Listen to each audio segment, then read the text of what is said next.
हूं प्रदीप कुमार, आप देख रहे हैं पॉलिटिकल आइडिया। पॉलिटिकल आइडिया के आज के इस अंक में आप सभी दर्शकों का बहुत बहुत स्वागत है। मित्रों, एक बड़ी खबर निकल कर आ रही है, इसलिए कि महागठबंधन के अंदर स्थिति ठीक ठाक नहीं है। अब तक की जो परिस्थिति है उसमें 12 ऐसी विधानसभा क्षेत्र हैं जहां पर कि महागठबंधन के दल आपस में एक दूसरे से टकरा रहे हैं, ठीक है। और इस टकराहट पर कहीं ना कहीं इससे चिंता महागठबंधन के जो शीर्ष नेता हैं उनको होना स्वाभाविक है, चाहे वो राहुल गांधी हो, चाहे वो तेजस्वी यादव हो, ठीक है। लेकिन बात अहंकार की है, बात जिद की है, तो फिर जिद में तो लोग अपना नुकसान और अपना फायदा सब भूल जाते हैं। लेकिन इसी बीच समाचार एक और निकल कर आ रहा है कि राहुल गांधी ने अपने जादूगर, राहुल गांधी मतलब कांग्रेस के एक जादूगर हैं अशोक गहलोत, उन्हें लोग जादूगर कहते हैं क्योंकि उनका राजनीति में आने से पहले पुराना पेशा उनका जादू दिखाने का रहा है, तो इसीलिए राजस्थान के पूर्व मुख्यमंत्री हैं, जादूगर हैं, ठीक है। तो उनको ये जिम्मेवारी मिली है कि वो बिहार जाएं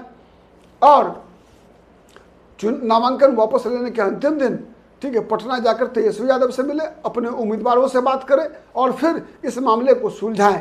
कांग्रेस के अंदर भी विवाद चल रहा है। कांग्रेस के कई नेताओं ने आरोप लगाया है वर्तमान बिहार प्रदेश कांग्रेस के नेतृत्व पर, कृष्णा अल्लावरू पर, प्रदेश अध्यक्ष राजेश राम पर, शकील अहमद खान पर भी आरोप लग रहे हैं कि इन लोगों ने गलत लोग व्यक्ति को टिकट दिया है। आरोप तो यहाँ तक लग रहे हैं कि पैसा लेकर टिकट दिया गया है। कांग्रेस के प्रदेश प्रवक्ता ही आरोप लगा रहे हैं। तो इन सब बातों की जांच के लिए और जिम्मेवारी जो है एक संतुलन बनाने के लिए एक सेंट्रल ऑब्जर्वर के रूप में मैंने पहले ही बताया था आपको कि अशोक गहलोत को ये जिम्मेवारी दी गई है और कल तेजस्वी यादव से सुबह में मुलाकात होनी है अशोक गहलोत की, ठीक है। वर्तमान जो परिस्थिति है कहीं ना कहीं चिंताजनक है। जो बिहार की राजनीति है उसमें दोनों गठबंधन के बीच एक तरह से कांटे का मुकाबला होता है और इस कांटे के मुकाबले में आपको याद होगा पिछली बार भी चुनाव में जो जीत हार हुई थी वो 12,000 साढ़े 12,000 वोटों से ही मात्र हुई थी। इस बार भी जो परिस्थितियां हैं उस परिस्थिति में महागठबंधन के पास कई एज हैं, एज दिख रहा है महागठबंधन को, ठीक है। अब लेकिन उसी एज को एंटी इनकम्बेंसी जो नीतीश कुमार के खिलाफ है उसको काटने के लिए नीतीश कुमार ने देखा बिहार का खजाना खोल दिया।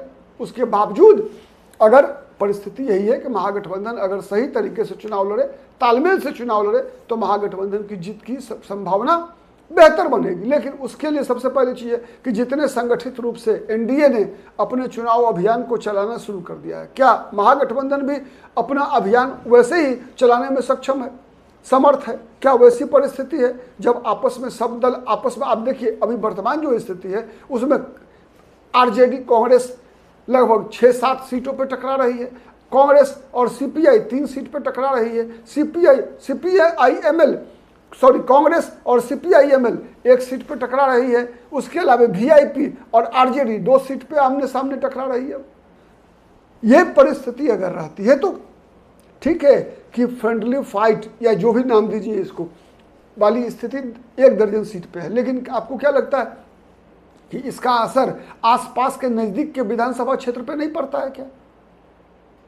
अब मान लीजिए फॉर एग्जांपल मैं बताऊं कि राजापाकर विधानसभा सीट से कांग्रेस पार्टी की सिटिंग एमएलए है वहां प्रतिमा देवी पासवान, ठीक है। अब उनके खिलाफ जो है सीपीआई ने अपना उम्मीदवार खड़ा कर दिया है, ठीक है, मनोहर पासवान ऐसे ही कुछ नाम है, ठीक है। अब बताइए कि वो अगर वहां अगर नुकसान करेंगे अगर कांग्रेस का, ठीक है, प्रतिमा कुमारी दास का, तो क्या जहां सीपीआई के उम्मीदवार है वहां कांग्रेस के समर्थक उनका नुकसान नहीं करेंगे क्या? यदि वीआईपी वाले एक विधानसभा सीट पर नुकसान करते हैं तो क्या दूसरे विधानसभा सीट पर आरजेडी वाले क्या वीआईपी का नुकसान नहीं करेंगे क्या?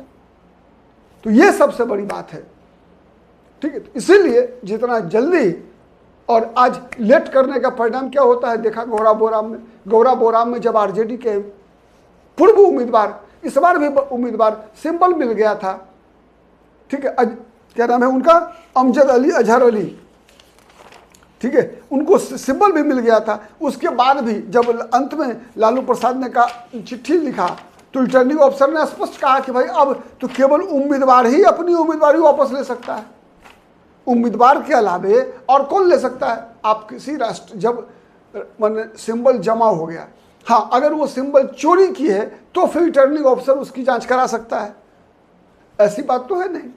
सिंबल तो लालू प्रसाद यादव के द्वारा ही दिया गया था, अब वो कह रहे हैं कि नहीं मैं वापस ले लूंगा, तो वापस लेने की अनुमति मिलेगी तब तो, और अनुमति को कौन दे सकता है? गैर संवैधानिक अनुमति तो मिलेगी नहीं।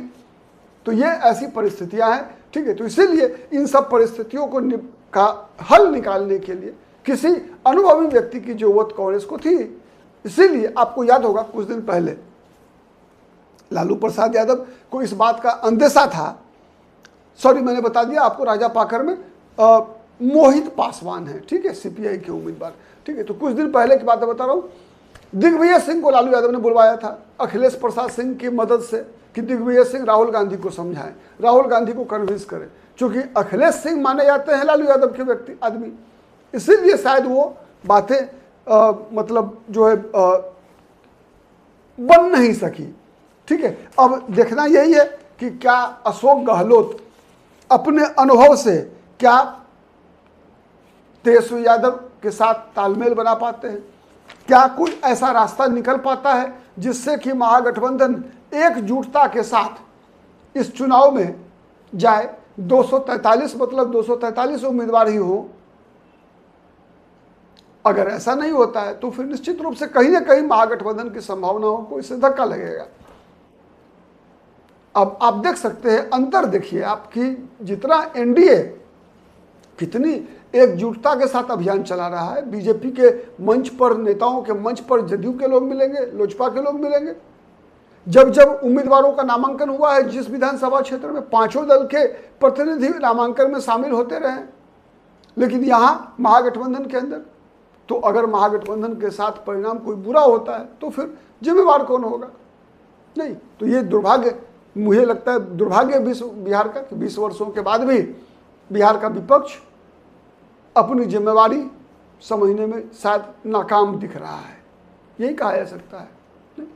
और अशोक गहलोत क्या करामात दिखा पाते हैं, इंतजार रहेगा। लेकिन अशोक गहलोत के को इस जिम्मेवारी मिलने का असर जो है राजस्थान की राजनीति पर भी पड़ना शुरू हो गया है। वहाँ भी बीजेपी के वरिष्ठ नेता हैं, एक राजेंद्र राठौर, ठीक है, वो गहलोत के बारे में कहते हैं कि अपना घर संभाल नहीं पाते हैं और चले हैं चौधरी बनने, मतलब राजस्थान में कांग्रेस का झमेला ठीक कर नहीं पाते और चले हैं चौधरी बाहर का मामला सुलझाने के लिए। कई बार ऐसा होता है, घर की समस्या खुद हल करना कई बार मुश्किल ज़्यादा होता है बाहर की समस्याओं के हल करने की तुलना में। आशा करना चाहिए कि बिहार में मुकाबला स्वच्छ होगा और विपक्ष बेहतर लड़ाई लड़ पाएगा। आज के लिए इतना ही, बहुत बहुत धन्यवाद।